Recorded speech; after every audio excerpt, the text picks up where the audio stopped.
সবাইকে স্বাগত জানাচ্ছি সময় স্পোর্টসের ফেসবুক লাইভে। আমি ফাহিম ইসলাম। এই মুহূর্তে আছি ঢাকা বিশ্ববিদ্যালয়ের টিএসসি থেকে। এই মুহূর্তে ঢাকা বিশ্ববিদ্যালয়ের টিএসসিতে বাংলাদেশ পাকিস্তানের যে ম্যাচটি, এশিয়া কাপের অঘোষিত সেমিফাইনাল বলা যায় এই ম্যাচকে, সেই ম্যাচটি দেখতে আসলে হাজার হাজার বলা যায় এই যে দর্শকরা, সেই দর্শকরা ভিড় জমিয়েছেন। এবং কি ম্যাচের যদি অবস্থা বলি, বাংলাদেশ কিন্তু এখন পর্যন্ত আপার হ্যান্ডে রয়েছে এবং কি টস জিতে ফিল্ডিংয়ের সিদ্ধান্ত নিয়ে জাকের আলী যেই সিদ্ধান্ত নিয়েছেন। কারণ আজকে আমরা পিচ রিপোর্টে দেখেছি যে আজকের পিচটা আসলে বোলিং পিচ, সেই বোলিং পিচের সুযোগটা আসলে কাজে লাগিয়ে জাকের আলী অনেক বোলিং নিয়েছেন এবং কি প্রতিটি আসলে বলের সাথে আপনারা দেখতে পাচ্ছেন, প্রতিটি বলের সাথে সমর্থকদের যেই উচ্ছ্বাস, যে গর্জন, আসলে এখন পর্যন্ত আসলে 23 শেষ যে স্কোর, সেই স্কোরটা যদি আমরা বলতে চাই যে আসলে বাংলাদেশ অলরেডি 2 উইকেট হারিয়ে পাকিস্তান কিন্তু খুবই চাপে রয়েছে এবং কি পাকিস্তানের যেই টপ অর্ডারের 2 জন ব্যাটার রয়েছে ওপেনিং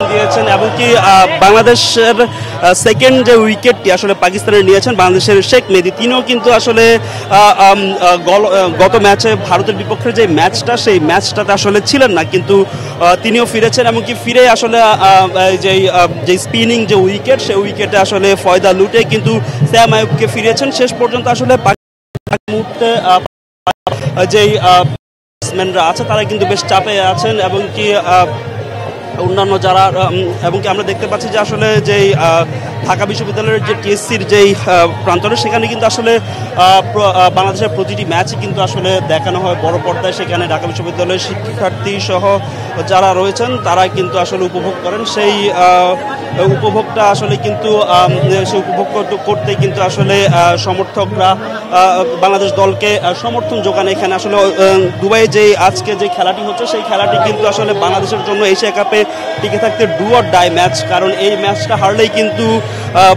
বাংলাদেশ যদি হেরে যায় তাহলে তাদেরকে আসলে বাড়িতে দেশে ফিরে আসতে হবে এবং কি যদি আজকের ম্যাচটা জিতে সেই ম্যাচটা কিন্তু জিতলেই কিন্তু আসলে পাকিস্তান এবং কি শ্রীলঙ্কা বাদ পড়ে যাবে সুপার 4 থেকে এবং কি বাংলাদেশ এবং কি ভারত যেই এশিয়া কাপের ফাইনাল সেটি আসলে দেখা যেতে পারে। কিন্তু গতকালকে আমরা যখন বাংলাদেশের কিন্তু আজকের যে ম্যাচটা, সেই ম্যাচটা কিন্তু দুবাইতে হচ্ছে। কন্ডিশনের সঙ্গে কিন্তু বাংলাদেশ যদি মানিয়ে নিতে, কিন্তু 18 ঘন্টার ব্যবধানে কিন্তু বাংলাদেশ 2টি ম্যাচ খেলছে। আজকের কিন্তু যে স্কোয়াড, সেই স্কোয়াডে কিন্তু তিনটা পরিবর্তন এনেছে টিম ম্যানেজমেন্ট। তাসকিন এসেছেন, সোহান এসেছেন এবং কি যে উইকেট টেকার শেখ মেহেদী তারা এসেছেন। তাদের পরিবর্তে বাদ পড়েছেন তানজিদ তামিম। তানজিদ তামিম আফগানিস্তান ম্যাচের পর থেকে কিন্তু অফ ফর্মে, তার যে ফর্ম সেটা কিন্তু আসলে তিনি খুঁজে পাচ্ছেন না। গত ম্যাচেও আসলে নিজেকে খুঁজে পাননি, সেই কারণে হয়তো টিম ম্যানেজমেন্ট তাকে বিশ্রামে দেওয়ার চেষ্টা করছে এবং আমরা দেখতে পাচ্ছি প্রতিটি আসলে যখনই আসলে বাংলাদেশ আপার হ্যান্ডে যাওয়ার চেষ্টা করে, আসলে বাংলাদেশের যখন উইকেট নেওয়ার একটা চান্স ক্রিয়েট হয়, তখনই আসলে দর্শকরা গর্জে ওঠেন টিএসসির এই প্রান্ত থেকে। বাংলাদেশের মানুষ আসলে কতটা যে খেলা পাগল, আসলে গতকালকের বাংলাদেশের যদি কনফিডেন্টের কথা বলতে চাই, আসলে বাংলাদেশ একটা রিদমে আছে। যে এশিয়া কাপের মিশনের আগে কিন্তু বাংলাদেশ বলেছিল যে তারা কিন্তু এবার এশিয়া কাপটা শিরোপা জয়ের উদ্দেশ্য নিয়ে যাচ্ছে। সেই শিরোপা জয়ের উদ্দেশ্য থেকে আসলে দুটা ম্যাচ এবং প্রতিটি উইকেটের সাথে রিশাদ হোসেনের উইকেট এবং প্রতিটি উইকেটের সাথে দর্শকদের যে উল্লাস, যে উন্মাদনা, সেটি আমরা দেখতে পাচ্ছি এবং কি দর্শক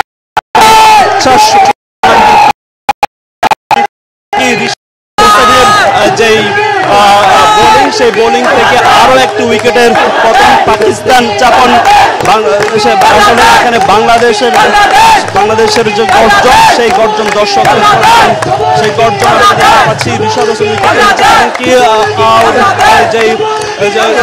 বাংলাদেশ পাকিস্তানের যে ব্যাটার, আসলে যে ভয়ঙ্কর পাকিস্তানের গতকালকেও আসলে তিনি ভয়ঙ্করভাবে শুরু করেছিলেন ভারতের বিপক্ষে। সেই ফকর জামানকে ফিরিয়েছেন ঋষাদ হোসেন এবং কি সেই ঋষাদ হোসেনের কিন্তু আসলে আমরা আসলে যদি কয়েকজনের সাথে যদি কথা বলতে চাই, যে আমরা যদি বলতে চাই যদি আজকের যে ম্যাচটা, এই ম্যাচটা কি মনে হয়? এখন পর্যন্ত তো বাংলাদেশ এগিয়ে আছে আপারেন্ট। শেষ পর্যন্ত আপনাদের প্রত্যাশাটা কি আসলে বাংলাদেশের কি প্রত্যাশা মানে খেলা এখন যেভাবে চলতেছে এই হারে মনে হচ্ছে মানে মোটামুটি মানে খুব বেশি একটা রান নিতে পারবে না। ধরেন তো রানে আসলে বাংলাদেশ ফাইনাল খেলবো ইনশাল্লাহ। এটা এই যে পিচটা সেই পিচটা কিন্তু আসলে বোলিং ফ্রেন্ডলি পিচ। এই পিচে ব্যাটিং করাটা খুবই কঠিন। পাকিস্তান শুরুতে স্ট্রাগল করতেছিল। বাংলাদেশের যে ব্যাটিং লাইনআপ গতকালকে কিন্তু আসলে এক সাইফ হাসান ছাড়া বাকি সবাই ভুগিয়েছে ভারতীয় বোলারদের বিপক্ষে। আজকে আপনাদের প্রত্যাশা কি? নুরুল হাসান সোহান এসেছেন এবং কি সাইফ হাসান দুর্দান্ত ফর্মে আছেন, তাদের কাছে আপনাদের চাওয়াটা কি থাকবে? আমি প্রত্যাশা করতেছি সবাই একদম মানে একটা ভালোভাবে ইনিংস খেলুক, মাথা ঠান্ডা করে খেলুক, কোনো অপ্রত্যাশিত শট না দেখ, তাহলে বাংলাদেশ একটা জিতার যাবে ইনশাল্লাহ। আসলে আমরা দর্শকদের সঙ্গে কথা বলছিলাম, আসলে ফাইনালে কি ভারতের ফাইনালে তারা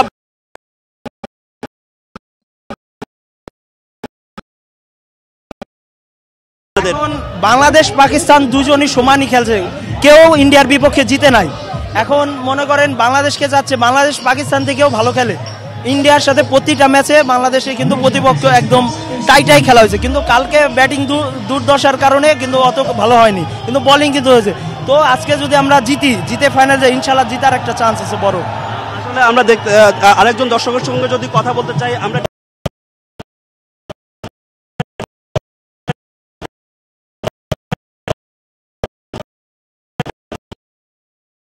এবং বোলিং লাইনআপকে আপনারা আসলে এই লাইনআপের উপর ভর করে যদি পাকিস্তানকে খুব কম রানের মধ্যে আটকে ফেলা যায় তাহলে কি বাংলাদেশের পসিবিলিটি থাকছে কিনা? দেখেন বাংলাদেশে এখন উইকেট অনুযায়ী এখন অনেক দুর্দান্ত পারফরমেন্স দেখা যাচ্ছে।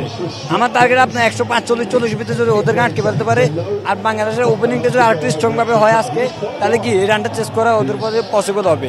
আর ইনশাল্লাহ আমার দেখা অনুযায়ী আমার থেকে বিশ্বাস আছে আজকে বাংলাদেশ জিতবে, জয়লাভ করবে ইনশাল্লাহ, ভারতের সাথে ফাইনালে মুখোমুখি হবে, তাই ইনশাল্লাহ আমরা প্রত্যাশা করি। টাইগাররা বলেছিল আসলে যাওয়ার আগে তারা বলেছিল যে তারা এবার এশিয়া কাপ জিততে যাচ্ছে। সেই এশিয়া কাপ জয়ের থেকে তারা 2 ধাপ পিছিয়ে আছে এই মুহূর্তে। আজকের যদি জিতে যায় তাহলে ফাইনালের পরে ভারতের যেই বাধাটা সেই বাধাটা সেখানে ক্ষেত্রে আপনারা আশাবাদী কিনা যে এইবার শিরোপা নিয়ে বাংলাদেশ ফিরবে?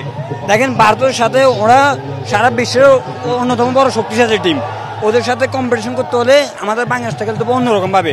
যখন কালকে লিটন দাসের ফিলাপটা গ্যাপ পূরণ করতে পারে নাই, তাস্কিনের ফিলাপটা গ্যাপ পূরণ করতে পারে, আর অবশ্যই ফাইনালে ইনশাল্লাহ লিটন দাস থাকতে হবে, কারণ ওর যে জিনিসটা থাকবে ওরা কারোর থাকে তারা লিটন দাস অবশ্যই থাকলে ভারতের থেকে প্রত্যাশা করা যায়। আর ইনশাল্লাহ যদি অভিষেক শর্মাকে আউট করে তাহলে আমাদের বড় সম্ভব। ভারতের দুর্দান্ত ফর্মে আছে ওখানে অভিষেক শর্মা, ওরে বেলা দিলে ইনশাল্লাহ ম্যাচ অফ করা যাবে সম্ভব। আমরা আরেকজন দর্শকের সঙ্গে কথা বলতে চাই। আজকে টিম ম্যানেজমেন্টের যে সিদ্ধান্তটা তাসকিনকে ফিরিয়ে আনা এবং কি শেখ মেহেদীকে ফিরিয়ে আনা, তারা দুজনে কিন্তু উইকেট নিয়েছেন। টিম ম্যানেজমেন্টের সিদ্ধান্তটাকে কত দিবেন আপনি? আমি এটা 10-এ 8 দিব, কারণ কালকে কিন্তু সাইফুদ্দিন লাস্ট ওভারটা খুবই ভালো করছিল।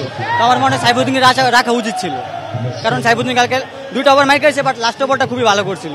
তো আমার মনে হয় যে সাইফুদ্দিনকে রাখা উচিত ছিল।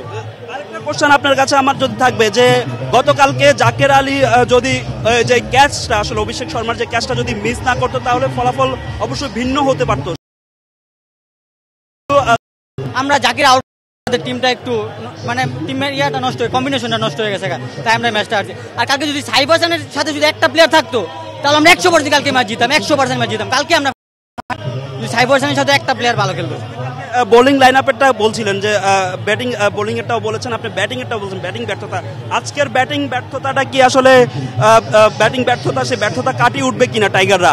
হ্যাঁ, খেলা নিয়ে আসলে দর্শকদের সঙ্গে কথা বলছিলাম, দর্শকরা বলছিলেন তাদের যে মতামত। তারা জানাচ্ছিলেন যে আজকে যদি যে ওপেনিং এর যে জুটিটা সেই জুটিটা যদি বাংলাদেশকে ভালো একটি শুরু এনে দিতে পারে সেই ক্ষেত্রে, আর যদি পাকিস্তানকে 130 থেকে 40-এর মধ্যে আটকানো যায় তাহলে কিন্তু খুব সহজে আসলে আজকে পাকিস্তানকে হারিয়ে বাংলাদেশ ফাইনালে যাবে। এবং কি বাংলাদেশের টাইগারদের যে একটা স্বপ্ন দেখিয়ে আসলে দেশ ছেড়েছিল, যে আশা নিয়ে দেশ ছেড়েছিল, সেই আশাটা পূরণ হবে। এশিয়া কাপের যে শিরোপা, সেই শিরোপাটা নিয়ে কিন্তু টাইগাররা দেশে ফিরবে এই প্রত্যাশা কিন্তু আসলে টিএসসিতে আজকে যারা খেলা দেখতে এসেছেন তাদের।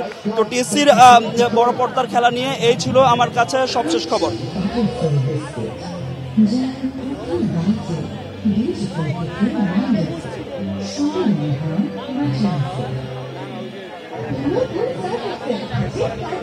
Thank you.